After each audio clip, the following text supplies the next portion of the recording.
요번 그 근간에 있었던 뉴스 중에서 중력파를 감지했다 이런 뉴스를 들었습니다. 중력파가 뭐냐?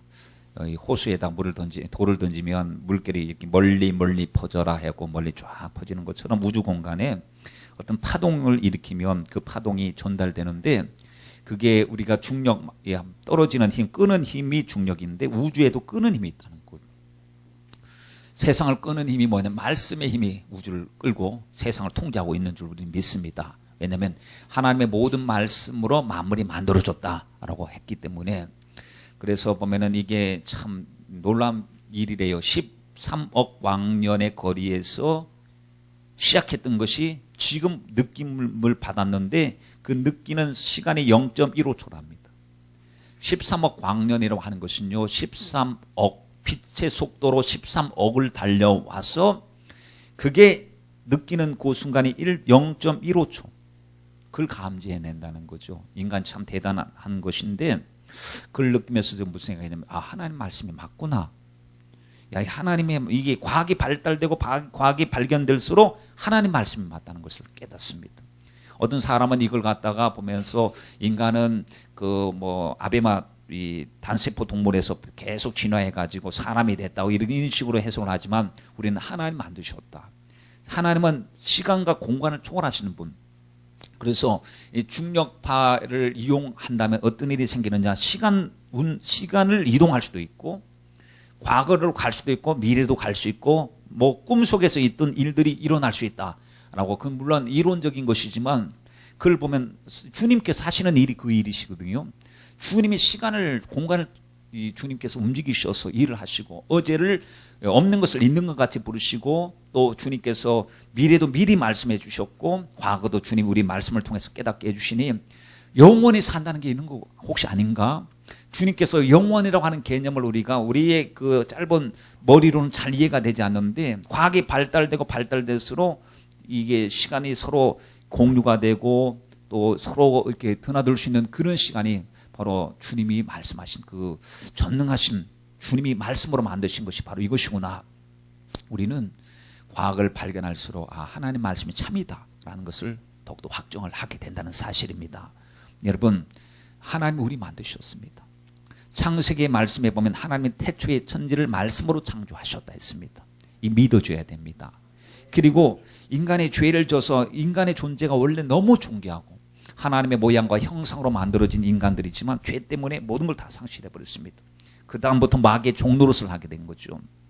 노아의 홍수 사건도 주님께서 심판하신 사건이 실제로 있었던 일이고, 아브라함과 이삭, 야곱의 이야기도 실제로 있었던 이야기고, 성경에는 거짓이 없습니다. 성경은 진실한 하나님의 말씀이고, 하나님의 말씀이 나가는 그 순간에 주님은 분명히 그 말씀을 책임져 주시는 분이신데, 예수님께서 오셔서 하나님의 나라의 비밀을 말씀하셨어요. 마귀 세계가 있고, 마귀를 장악해야 되고, 마귀를 쫓아내야 되고, 그리고 영적 세계가 있고 천국과 지옥이 있고, 반드시 주님 다시 오신다고 말씀하셨고, 천국을 예비하신다고 말씀하셨다. 그래서 마태복음 24장에 보면은 마지막 때 어떤 일이 생기게 될 것인가, 이 마지막에 대한 징조에 대한 말씀을 많이 하시면서 25장에 우리 보고 껴있으라고 하셨습니다. 껴있으라. 어떻게 껴있어야 될 것이냐? 기름 등불을 밝히고 껴있으라고 하셨어요. 10처녀의 비유를 말씀하신 내용이 뭡니까? 바로 5처녀는 지혜로운 처녀, 기름 등불을 준비하고 신랑 맞이할 준비를 했던 처녀고, 5처녀는 형식을 가지고 있으면서도 기름 준비가 안 됐기 때문에 신랑 대신 예수님 오셨을 때 이제는 아무리 두드려도 문은 닫혀버리고 열어주소서 열어주소서라고 외쳐도 열려지지 않았다. 그런 때가 반드시 온다는 겁니다.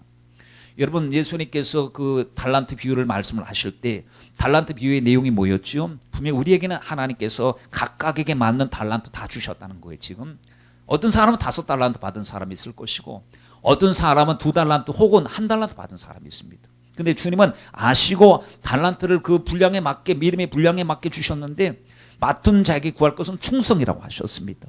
그 충성을 다하고 있느냐를 물어봐야 됩니다.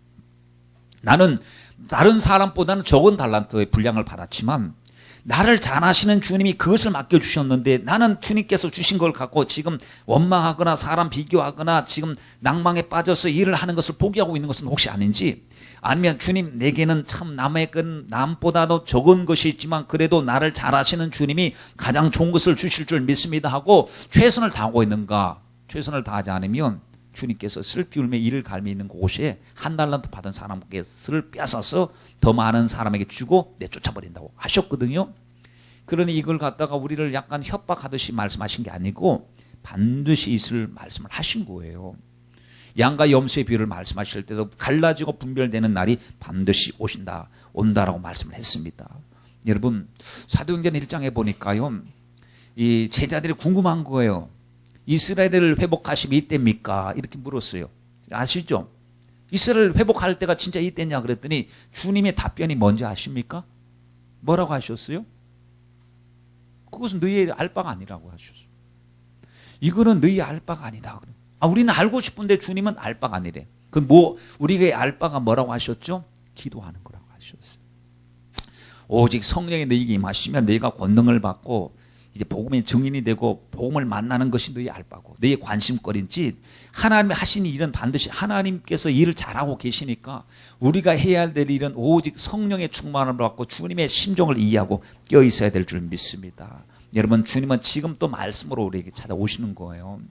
예배 시간에 보면 우리가 예배를 실컷 드리고 나서도 예배가 헛된 예배가 될 수 있습니다. 그러기 때문에 긴장해야 됩니다. 그러기 때문에 말씀 드릴 때 우리가 귀를 쫑긋 세우고 주목해서 하나님의 말씀을 잘 들어야 될 줄 믿습니다. 어느 목사님이 착각이라고 하는 글을 읽어봤어요. 그 목사님이 어떤 사람 법률가인가 이 사람에게 복음을 전하기 위해서요, 설교 준비를 열심히 한 거. 왜냐, 그 법률 수준에 맞춰서 설교를 준비해가지고 설교를 딱 했더니 이분이 진짜 자기 기대했던 것처럼 예수 믿겠다는 거예요. 그래고 내 설교가 성공했다 싶어갖고 묻고 싶잖아요. 어디에서 은혜 받았는지. 그래서 어떤 부분에서 은혜를 받았습니까? 라고 물었더니 내가 했던 말은 다른 건 다 모르겠고 성경 구절, 성경 말씀이 자기 마음에 확 와닿았다는 거예요. 이게 뭐냐면 목사님은 자기가 잘 설명하면 될 줄 알았어요. 자기가 잘 설명하는 게 아니고 성령께서 역사해 주셔야 된다는 거죠. 말씀은 자체의 증거의 능력이 있습니다. 그렇기 때문에 여러분, 지나가는 말씀을 꾹 붙잡고 내 말씀을 만들어야 되고 성령의 감화와 감동을 받는 것이 얼마나 중요한지요. 말씀이 임하는 곳에 자유함이 있어요. 진리를 알지니 진리가 너희를 자유케 하리라 했습니다. 예수님이 등장하니까 묶인 것이 풀어지고 눌린 것이 자유케 되고 포로된 것에서 자유함을 얻었습니다. 우리 가정에 예수님 등장하시고 예수님 주인 되셔야 될 줄 믿습니다. 그 예수님은 지금 또 일하시는 주님이시거든요. 여러분, 오늘 말씀해 보니까 눌려있는 사람을 발견합니다. 그 사람이 거라사 광인입니다. 광인, 미친 사람. 다른 말로 표현할 수가 없어요. 미쳤으니까 광인, 좋게 광인이라고 얘기하는 거. 근데 이 거라사 광인을 보니까 이때 그 시대에 살던 사람인 건 분명한데 본문을 자세히 묵상하고 생각해 보니까 왜 우리가 생각이 나는지 모르겠어요. 우리가 마치 거라사 광인 같아. 아니, 지금 허우대가 멀쩡하고 우리가 막 옷을 찢고 벌거벗고 무덤 사이에서 발광하는 건 아니에요. 근데 영적인 내면에서 보니까 꼭 우리가 거라사 광인, 우리 가족들이, 주님을 못 만난 사람들이 거라사 광인 같은 생활을 하고 있음을 보고 주님이 의도적으로 그를 찾아가셔서 자유케 해주신 것처럼 우리 가정에 주님이 오셔서 우리의 가족들을 자유케 해주셔야 될 줄 믿습니다. 여러분, 거라사 지방이라고 이야기했는데 이 거라사가 20절 말씀에 보니까요, 데가볼리 지역에 속하였다 그랬어요. 데카폴리스라고 하는 말인데 10개의 도시라는 뜻입니다. 근데 왜 10개 도시가 도시의 공동체, 공동 연맹을 맺은 것 같습니다.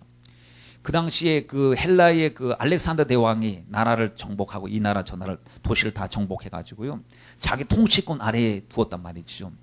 나중에 주전 63년경에 로마 폼페이우스 장군에게 협력하면서 자치를 보장받고 통상 또 면세의 특권을 부여받고 도시 동맹체 성격으로 이제 세워졌어요.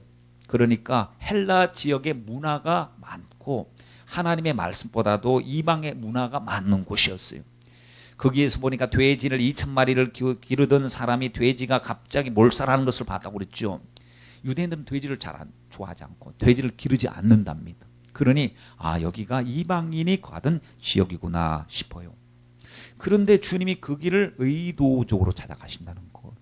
여러분, 주님이 움직이실 때는 항상 말씀하시거나 움직이실 때는 다 메시지가 그 속에 있었어요. 주님께서 마지막 만찬을 하시고 발을 씻길 때도 메시지가 있었죠. 내 살을 먹어라, 내 피를 마셔라 했을 때 마지막 때 주님께서 하신 메시지가 있습니다. 주님이 사마리아로 지나가실 때도 그냥 지나가신 것이 아닙니다. 그 수가성에서 한 여자를 만나기 위해서 주님이 기다리고 계셨던 거예요. 우연히 만난 게 아닙니다. 그러면 지금 이 고라사 지방에 한 사람을 만나기 위해서 주님이 찾아가시는데 주님 그를 만나기 위해서 가시는 거예요. 지금 여러분 마가복음 4장 35절 말씀에 보면 그날 저물 때에 제자들에게 말씀하시는 분이 예수님이십니다. 우리가 저편으로 가자라고 하셨어요. 왜? 주님이 가자. 주님이 목적지를 방향 설정을 해주신 거죠. 가자. 왜 가야 될지 모르겠어요. 거기 가면 뭐 좋은 게 있습니까? 주님 가보자. 가보면 안다.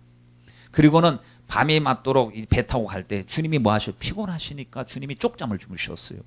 배에서. 얼마나 피곤하셨으면 그랬을까. 그때 갑자기 풍랑이 일어나고 파도가 치고 막 제자들이 이게 죽음을 직감할 정도로 위기를 만났습니다. 그때 주님을 깨웁니다. 주여 살려주세요. 왜 우리가 죽게 된 것을 돌아보지 않습니까? 주님 하고 막 주님을 깨웠어요. 뭐 기도로 깨운 것, 믿음으로 깨운 것보다도 이 불안전한 마음을 가지고 막 의심의 마음을 가지고 주님 앞에 타박하듯이 막 깨운 것처럼 보여집니다. 주님이 왜 믿음이 없느냐 의심하는 자들아 말씀을 하시고 바람과 파도를 꾸짖으셨다고 그랬어요. 여러분 그때 이가 누구길래 바람과 파도가 순종하는 거. 주님은 만물을 만드실 뿐만 아니라 만물을 다스리시는 분, 만물을 말씀의 능력으로 붙잡고 계시고 주관하시는 분이 주님이심을 여기서 볼 수가 있어요. 여러분 우리는 바람과 파도를 꾸짖는다고 아무런 일도 일어나지 않습니다.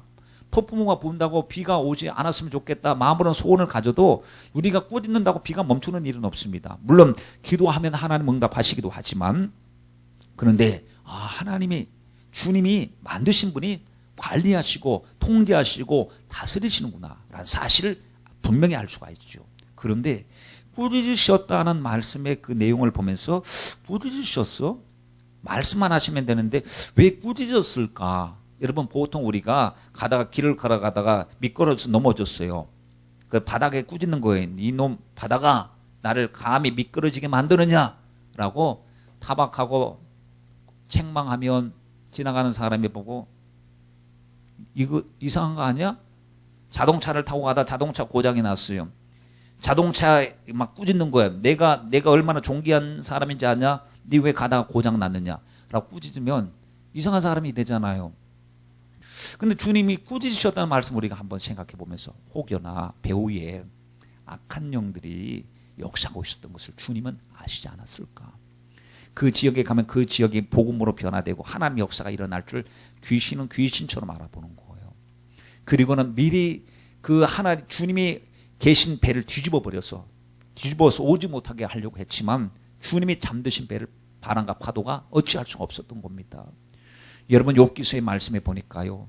이 귀신들이 얼마나 대단한 능력을 가지고 있는가를 우리가 알 수 있잖아요. 욥의 가정을 박살내는데 재앙을 사용했습니다.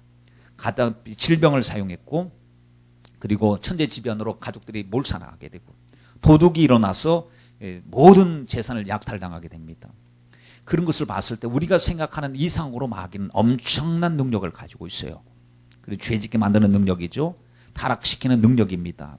그러나 그 능력도 예수님의 능력 앞에 아무것도 아니었어요. 예수님의 말씀의 능력으로 선포하시고 꾸짖은 시간에 잔잔해질 수밖에 없었습니다. 지금 또 마귀의 능력을 가지고 마귀는 음부의 권세를 가지고 우리를 공격을 막 불화살을 쏘면서 공격하지만 여러분 우리 속에 뭐가 있습니까? 예수의 피에 권세가 있고 하나님의 자녀가 되는 권세를 주님께서 주신 줄 믿습니다. 그 능력을 우리가 드디어 끄집어내서 사용할 때가 된 겁니다. 예수님의 이름으로 명하노니 우리 가정을 혼란에 빠지게 만들고 불신앙에 빠지게 만들고 포로되게 만드는 이 사악한 귀신들아, 내가 예수 그리스도 이름으로 명하노니 다 묶음을 놓고 떠나갈지어다. 여러분 주님은 너희가 내 이름으로 뭐하라고 하셨죠? 귀신을 쫓아내며. 우리 예수님께서 귀신을 쫓아낸 것처럼 우리에게도 너희가 가서 내 이름으로 귀신을 쫓아내라고 하셨거든요. 우리는 별것 아니지만 내 안에 계신 분이 대단한 분이시니까 그분이 나를 붙잡고 사용하면 대단한 역사가 일어날 줄 믿습니다. 본문 2절 말씀을 보세요. 배에서 나오심에 곧 더러운 귀신 들린 사람이 무덤 사이에서 나와 예수를 만났다. 그냥 지나칠 수 있는 말씀인데 곰곰이 생각해 보세요. 그가 예수님이 귀신 들린 사람을 찾아간 것이 아니고 귀신 들린 사람이 자발적으로 나와서 굴복해버린 거예요. 왜냐하면 주님의 권세가 이렇게 압도하는 권세예요. 저절로 와서는 숨을 수도 없어요. 귀신이 자기 정체를 가리울 수도 없어요. 와서 재미있는 흥미로운 장면이죠. 와서 저절로 주님의 능력 앞에 굴복하고 엎드려 절할 수밖에 없어요. 그래서 귀신이 멀리서 예수님을 보고 달려와 절하며 큰 소리로 부르짖어 가로되 지극히 높으신 하나님 아들 예수 그리스도 예수여 나와 무슨 상관이니? 왜 나를 멸하려고 왔니? 하나님 앞에 맹세하고 나를 괴롭게 하지 마옵소서라고 했습니다. 여러분 귀신은 뭐예요? 귀신은 귀신. 예수님이 하나님 아들이신 줄 아는 거예요. 다른 사람은 아직까지 그걸 알지 못하는 귀신이 영적인 하나님 아들 되신 예수께서 오셔서 자기들을 통제하고 멸할 것을 이미 그들은 감지하고 있기 때문에 주님 앞에 엎드려 굴복하지 않을 수가 없는 것입니다. 이 거라사 광인의 모습을 우리 한번 살펴보길 원합니다. 여러분 그가 거하는 곳이 어디라고 했습니까? 3절 말씀에 보니까 그 사람은 어디에 거처한다고 했죠? 무덤 사이에. 무덤이 뭐예요? 생명이 없는 곳이에요. 산 사람이 없어. 다 죽어 있는 사람이에요. 그리고 나도 죽고 환경도 죽고 이웃도 죽고 무덤 사이에. 여러분 주위에 살아있는 사람은 없고 다 죽어있는 사람들 속에서 살아가는데 누가복음 8장 27절 말씀에 보면 이 사람은 오래 옷을 입지 않고 집에 거하지 않고 무덤 사이에 거하는 자다. 옷도 발가벗었어요. 정상 아니죠. 자기 몸을 해하고 있습니다. 고래고래 소리 지르고 있습니다. 다른 사람이 통제할 수가 없습니다. 자기가 자기 통제도 안 되고 다른 사람이 그 사람을 통제해 줄 수도 없고 벌거벗어서나 수치심도 없고 인격 파탄이 일어난 사람. 그가 어떤 사람입니까? 그도 하나님의 사람이에요. 그도 하나님의 모습으로 하나님의 형상으로 만들어진 사람인데 죄에 장악당하고 마귀에게 장악당하는 순간에 이렇게 비참한 존재로 전락한 것을 볼 수가 있습니다. 여러분 우리는 지금 어디에 살고 있는지 아십니까? 죽음의 문화, 무덤의 문화 속에서 살고 있는 듯이 보여집니다. 오늘날 보면은 많은 것들이 융성하고 많은 것이 나타나서 아주 이 문화가 아주 융성하고 좋은 발달하고 많은 것이 풍성한 것처럼 보이는데 영적인 눈으로 싹 살펴볼 때 하나님 앞에 감사하고 찬송하고 기도하는 곳에는 생명력이 있지만 하나님 없고 오직 우상 숭배에 빠지고 하나님 앞에 도전하고 하는 이런 문제에 대해서는 죽어 있다는 사실이 영적으로. 그래서 소돔과 고모라를 보면 여러분 죄인이 거하는 곳, 하나님이 심판하셔야만 할 바로 그곳이었습니다. 영적으로 보니까 소돔과 고모라래. 내 백성아 거기서 나오라는 곳. 왜 죽어 있는 사람 앞에 같이 죽어 있느냐? 죽어 있는 자들 가운데서 사망당한 자들 그 가운데서 나오라고 주님이 말씀하시는데 여러분 장소에도 보면은 죽음의 장소가 있고 살리는 장소가 있어요. 예배당은 살려내는 장소예요. 말씀으로 살려내고 기도로 살려내고 하나님 앞에 자꾸 새롭게 병든 몸을 고치고 공장으로 만들고 새롭게 훈련시켜서 살리는 장소인데 어느 장소에 가면 다 죽여버려요. 아니 육적으로는 굉장히 기쁘고 흥미로워요. 그러나 영적으로 죽어가기 시작합니다. PC방 같은데 보세요. 깜깜하고 막 그냥 요즘 모르겠어요. 안 가봐서. 옛날에 PC방 가면 너구리 잡는 것도 아니고 담배 연기가 그렇게 자욱한지. 거기 앉아가지고 막 어떤 사람은 24시간 내내 앉아있는 거예요. 게임에 몰두하고 있어요. 자기가 그렇게 젊음을 그렇게 발산하고 거기에 시간을 허비하지 말고 다른 것을 추구하고 살아야 되는데 거기에 매여갖고 완전히 그러다가 밤낮으로 게임하다 죽는 사람 뉴스에 나오기도 하고요. 광란에 그 클럽 같은 데서 막 번쩍번쩍하고 막 이게 돌려가면서 막 사람들이 모여갖고 춤추고 하는데 영적으로 봤을 때는 하나님의 역사보다 귀신이 우글우글거리는 곳이거든요. 여러분 이와 같이 보면은 술집, 클럽, 도박장, 게임장, 노래방 이런 것들은 여러분 성도라고 한다면 영적인 분별력을 가질 줄 알아야 됩니다. 악은 모양이라도 버려야 되니까 우리가 보면은 고깃집에 가면은 고기를 안 먹어도 뭐가 밴다고 그럽니까? 고기 냄새가 밴다고 하지 않습니까? 이번 우리가 명절을 지나면서 우리가 아무래도 열심히 난 특별한 다른 죄는 짓지 않았다고 하지만은 여러분 이 영적인 그 파장 속에서 우리가 영적으로 마이너스 된 것이 굉장히 많을 겁니다. 빨리 우리가 기도를 통해서 회복해야 될 줄 믿습니다. 여러분 5절 말씀에 보면 광인은 무덤 가운데 살면서 밤낮 소리를 지르는데 소리는 질러요. 그런 생명이 없대요. 무슨 소리인지 듣는 사람도 뭔지 모르고 자기가 왜 그렇게 소리 지르는지도 모르고 괴성을 지르고 있는데 그라사 광기는 귀신에게 들려서 괴성을 지르면서 헛된 소리인지 겉으로는 드러나지만 우리 속에서도 우리도 모르게 막 소리 지르고 있어요. 분노의 소리. 그래서 허무함, 절망, 원망, 증오심, 복수로 가득 차서 우리 속에서 막 폭발이 일어나고 있어요. 이놈의 세상 이래 뭐 계급으로 뭐 흑수저, 금수저 해갖고 이게 되겠느냐, 뭔가가 변화가 일어나야 된다 하면서 마음속에서 막 분노가 표출되고 있지 않습니까? 나는 스스로 쓸모없는 사람이다. 더 이상 살아갈 필요가 없어. 남하고 비교하고 자학하고 낮은 자존감으로 자신을 부정하고 아니 내가 제정신으로 어떻게 이 세상을 버틸 수 있어. 나는 이 세상에 꼴보기 싫어서 제정신으로 살 수가 없다고 해서 막 자기 육신이나 마음과 생각을 방임해버리고 내 환경을 보라고 이렇게 하지만 나는 가만히 있을 수가 없다고 하고 자기를 붙잡을 수 있는 것이 없기 때문에 세상의 쾌락을 쫓아가는 사람들이 많습니다. 오늘날 사회에는 물질이 왕노릇하여서 인간은 단순히 물질적인 존재로 전락해버리죠. 그래서 보면은 다 물질로 판단해요. 성과가 있으면 오케이, 성과가 없으면 인간 취급 안 해버려요. 이런 시대에서 우리가 살아가고 있고요. 절대 진리, 가치관, 윤리, 도덕이 붕괴되고 도덕적으로 영적으로 텅텅 비어버린 공동화 현상이 생겨나고 사회는 점점 세분화되고 조직화되어 인간 소외라는 비극을 가져오고 있습니다. 인간은 물질과 제도의 노예가 되어서 인간의 존엄성과 가치관을 상실하고 있는 상황 속에 우리가 살아가고 있습니다. 여러분 지난번에 말씀드렸던 어느 서울대 학생을 생각해 보세요. 자기가 생각했던 것은 이렇게 불공평한 세상이 아니래. 그런 불공평하지 않는 세상이면 뭔가가 꿈을 가지고 희망을 가지고 변화시킬 것을 생각해야 되지. 에이 나 모르겠다, 나 죽어버리자 하고 자기 몸을 해하는데 자살해버리고 자기 부모님 가슴에다가 비수를 꽂고 많은 사람에게 절망을 안겨다 주는 이런 일들이 여러분 우리 주위에 자기 몸을 스스로 상하게 만드는 이런 일들이 여러분 스스로 있는 일이 아니라 어둠의 악한 영들의 역사임을 우리는 잘 알 수가 있어야 됩니다. TV, 영화, 사진, 잡지를 보세요. 문화래요. 예술이라는 겁니다. 트렌드, 추세, 요즘 추세. 그런데 그 뭐냐면 하나님을 막 대항을 해. 동성애가 트렌드에 요즘엔 괜찮은 거래요.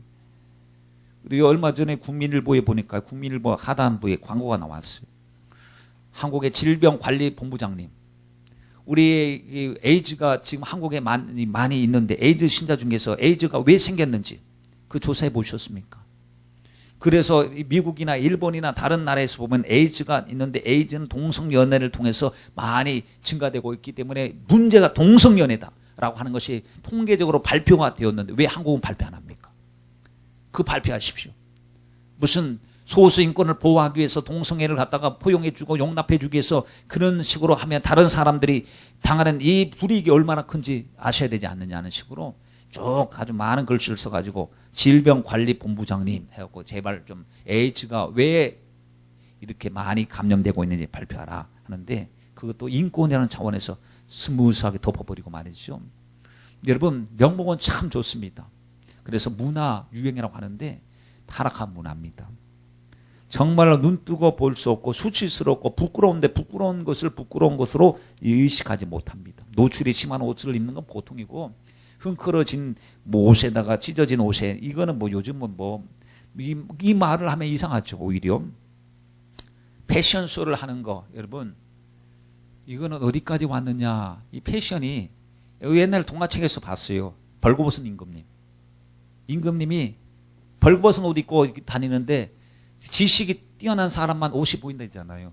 그러니까 분명히 내가 봤을 땐 벌거벗었는데 남들이 다 보인다고 하니까 나도 그냥 그 사람 수준에 맞추기 위해서 보인다고 얘기해야 되는 거예요. 그러면서 아이고 임금님 대단하십니다. 옷이 그렇게 멋지신데 근데 벌거벗어 있는 거예요. 요즘에 패션쇼를 하는 걸 보니까요. 그 뉴스 좀만 봐도 알아요. 다 나와 있어요.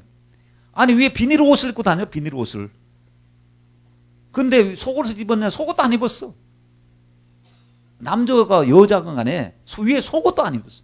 비닐 옷을 입고 다니고 속옷 간신히 밑에는 속옷을 입고 그리고는 활보하고 다니고 어디 무대 위를 사람들이 카메라를 찍으면서 야 작품이 대단하대요. 그걸 보면서 세상이 어떻게 되려고 이렇게 아무리 나는 예술 감각이 없어도 도대체 이해가 안 된다. 저것이 바로 밤의 문화, 저질 문화, 귀신의 문화가 아니고 뭐냐. 성경에 보니까 옛날 그는 악의 문화도 옛날부터 있었다는 거예요. 여러분, 그래서 로마서 13장 11절 이하의 말씀에 우리에게 주님이 이렇게 말씀을 하십니다. 바울을 통해서 또한 너희가 이 시기를 알거니와 자다가 깰 때가 벌써 되었으니 이는 이제 우리의 구원이 처음 믿을 때보다 가까웠습니다. 밤이 깊고 낮이 가까웠으니 그러므로 우리가 어둠의 일을 벗고 빛의 갑옷을 입자. 낮에와 같이 단정히 행하고 방탕하거나 술 취하지 말며 음란하거나 호색하지 말며 다투거나 시기하지 말고 오직 주 예수 그리스도로 옷 입고 정욕을 위하여 육신의 일을 도모하지 말라라고 했습니다. 여러분은 여러분 자신을 통제할 수 있습니까? 여러분의 생각을 통제할 수 있습니까? 나름대로 통제가 조금 배워서 좀 규범이 있어서 양심으로 약간 통제는 가능하겠죠.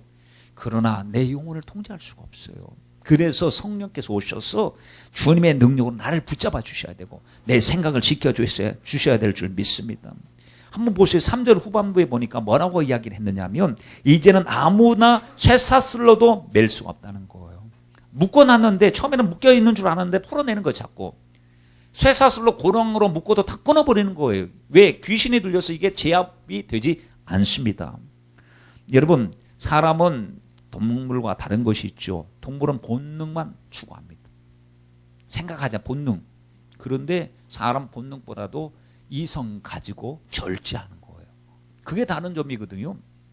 감정 절제해야 되고 또 정욕을 절제해야 되고 탐욕을 절제해야 되는데 만약에 이 절제가 안 되고 그냥 풀어져 버리는 인면수심, 얼굴은 사람인데 속에 절제가 안 되는 동물의 본성이 있다라고 하는데 많은 사람들이 절제하지 못해서 무너지는 것을 많이 보게 됩니다. 여러분, 욱하는 성질을 못 이겨서 폭발해서 보십시오. 아유, 막 그냥 자동차 뭐 하다가 난폭 운전할 때 자기 추월했다고. 그게 뭐 먼저 가고 싶으면 먼저 가시오 그러면 되는데 이게 나를 감히 내가 운전을 얼마나 잘하는데 나를 앞질러 밟고 가고 들이박아버리죠. 안 되다 보면 화가 나니까 어떻게 방망이 싣고 다니는 사람 방망이 끄집어 내갖고 또 휘두르다가 구속되고.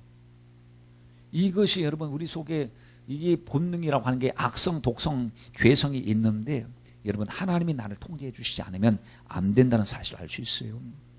짐승들은요 그래도 본능을 따라 살지만 탐욕은 부리지 않더라고요. 사자가요 자기 양식을 많이 모아놓고 하는 것보다도 배불리 먹으면 놔도 그냥 다른 사람 먹으라 놔둔다니까요. 옆에서 배불리 먹으면 다른 것 안 잡아 먹어요. 얼룩말 하나만이 딱 잡아먹고는 배가 부르면 다른 게 얼룩말이 왔다 갔다 해도 놔둬 그냥 나중에 잡아먹을 수 있으니까. 근데 사람은요 배불러도 소화제 먹으면서 계속 먹어. 배 터지게 먹어. 그리고 쌓아놓고 계속 썩어도 쌓아놓고. 인간이 탐심이 가득하구나 하는 생각이 듭니다. 여러분, 우리는 내 영혼을 어찌할 수 없으니 말씀으로 성령으로 우리를 통제해야 되는데 우리 아이들 보세요. 늘 말씀드리는 게 그래도 중고등학교 때는 통제를 당하는데 대학생이 되고 청년이 되고 어른이 되면 노출되어 있다. 이들에게 정말 필요한 것이 기도고 이들에게 정말 필요한 것이 하나님의 말씀이라는 거예요. 왜냐하면 유혹이 많거든. 야, 너 어른이지? 너 이제 고등학교 졸업했네? 축하 좀 한 잔 마시러 가자. 당장 가는 겁니다. 당장. 그러면 이 아이가 자기를 지킬 수 있는 믿음이 없으면 끌려가는 거예요. 어른이 한 잔 마시자고 하니까 순종해야죠. 그런데 자기를 지킬 수 있으면 말씀이 있으면요. 다니엘을 보세요. 사지에 끌려갔어도 자기를 지키잖아요. 뜻을 정하여 살지 않았습니까? 나는 함부로 할 수 없습니다. 나라는 망한 것 같고 포로지에 왔지만 나는 방임하며 살 수 없습니다. 나는 하나님의 백성이기 때문에 하나님의 뜻대로 살겠습니다 하고 뜻을 정했더니 살 수 있는 능력을 하나님께서 주시고 그를 높여주신 것을 볼 수가 있었습니다. 여러분, 우리 아이들에게 필요한 것, 청년들에게 필요한 것은 말씀이에요. 시편 119편 9절 말씀에 보면 청년이 무엇으로 그 행실을 깨끗하게 하겠느냐. 뭐죠? 청년들이 자기를 지키고 생각을 지키고 자기를 보존할 수 있는 것이 무엇이냐면 마음을 지키는 것인데 오직 하나님의 말씀으로 삼갈 것이다. 말씀이 있어야 자기를 지킬 수 있어요. 우리 청년들 하나님의 말씀이 있어야 됩니다. 우리 장년들도 마찬가지. 우리 내 면 속에 나를 다스리는 하나님의 말씀이 있어야 됩니다. 물을 지킬 만한 것보다 뭘 지키라고 그랬습니까? 마음을 지켜야 됩니다. 마음에서 모든 것이 다 생명의 근원이 나기 때문이다 라고 했습니다. 그러므로 여러분 하나님의 말씀을 듣다 보면 이거 끊어야 되겠구나. 끊어야 되는 걸 주님이 알게 해주셔요. 끊을 거 끊어야 돼요. 버릴 거 버려야 됩니다. 하나님 앞에 취할 것을 취해야 될 줄 믿습니다.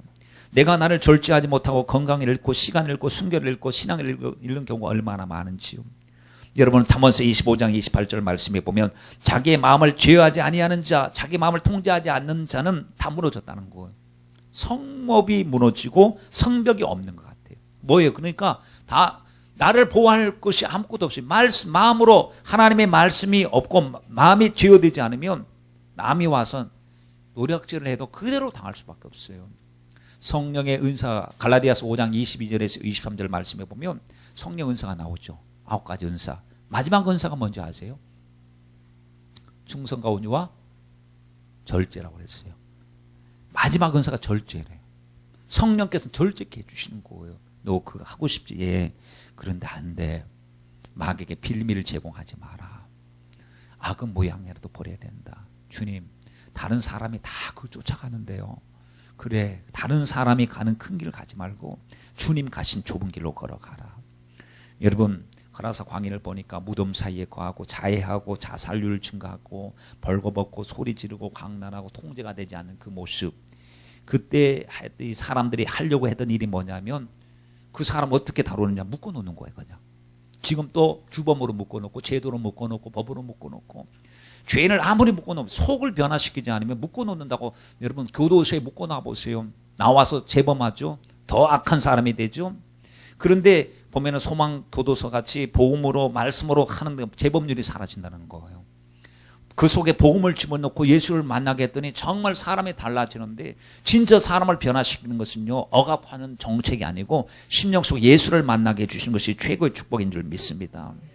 이때 문제 현장에 예수님이 이제 배 타고 오신 거예요. 예수님 등장하시자마자 이제 귀신이 떨기 시작합니다. 왜냐하면 지금까지 귀신이 제 세상만 나왔고 자기 마음대로 사람을 종로하고 부렸는데 예수님 오셔서 정체를 드러내시니까 이제 귀신이 부들부들 떨기 시작합니다. 여러분, 마귀가 가장 무서워하는 게 예수님입니다. 지금 또 예수님은 가장 능력이 있으시고 우리 생명의 주님이셔요. 마귀가 핵폭탄을 무서워할까요? 돈을 무서워할까요? 우리 칼, 총을 무서워할까요? 마귀가 뭘 무서워할까요?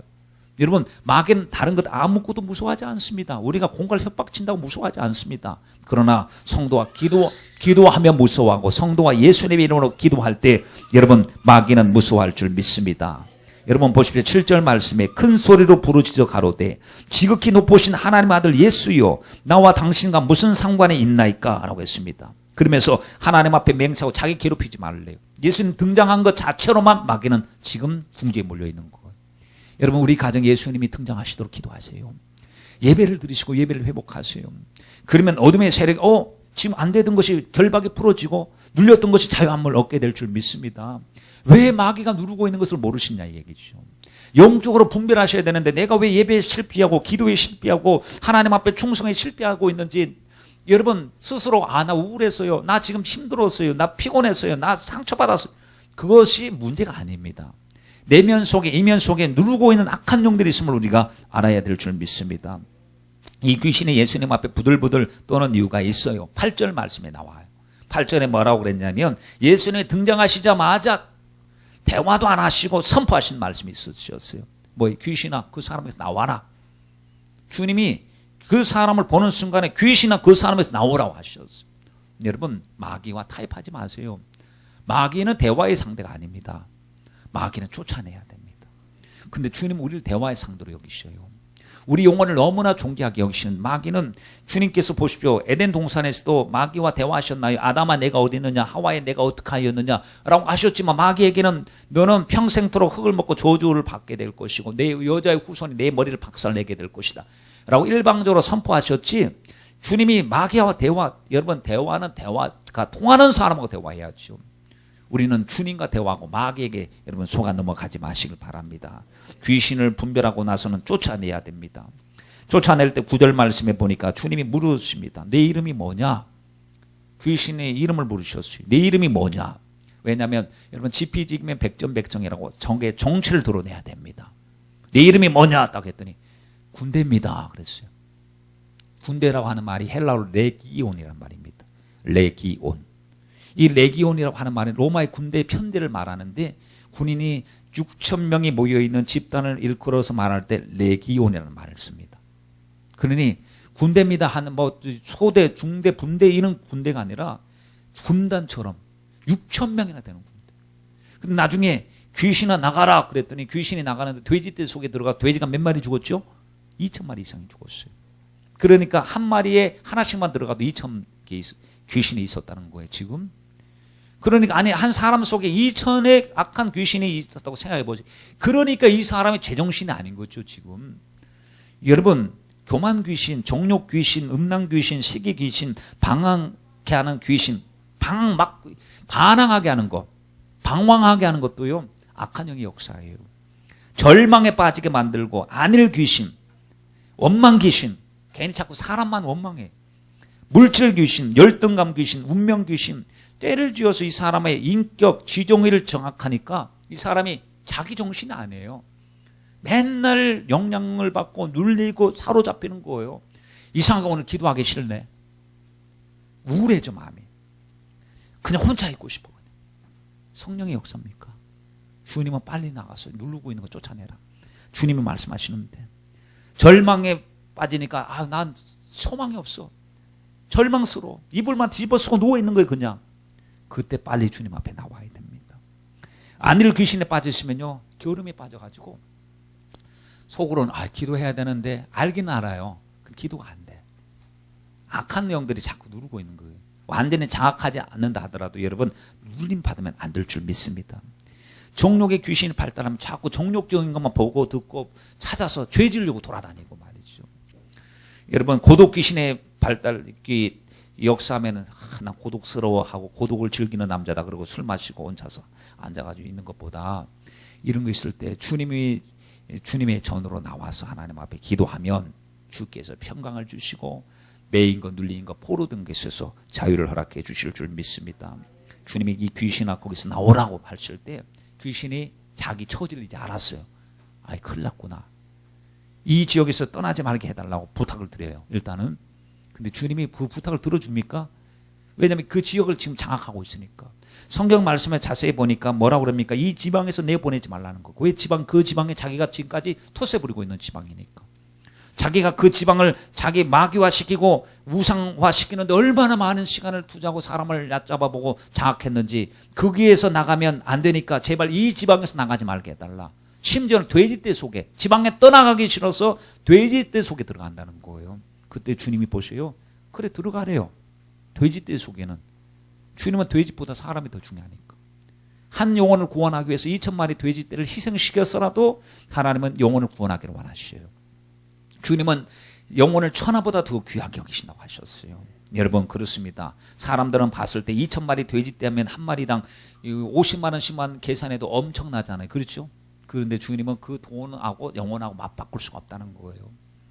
그리고 그 돼지는 그 귀신이 들어가면 영혼이 없는 상태, 죽으면 끝나지만 사람 속에 귀신이 있고 귀신 들어간 채로 죽으면 지옥 가기 때문에 주님이 그 귀신을 쫓아내기를 간절히 원하고 계십니다. 여러분 정체를 파악합시다.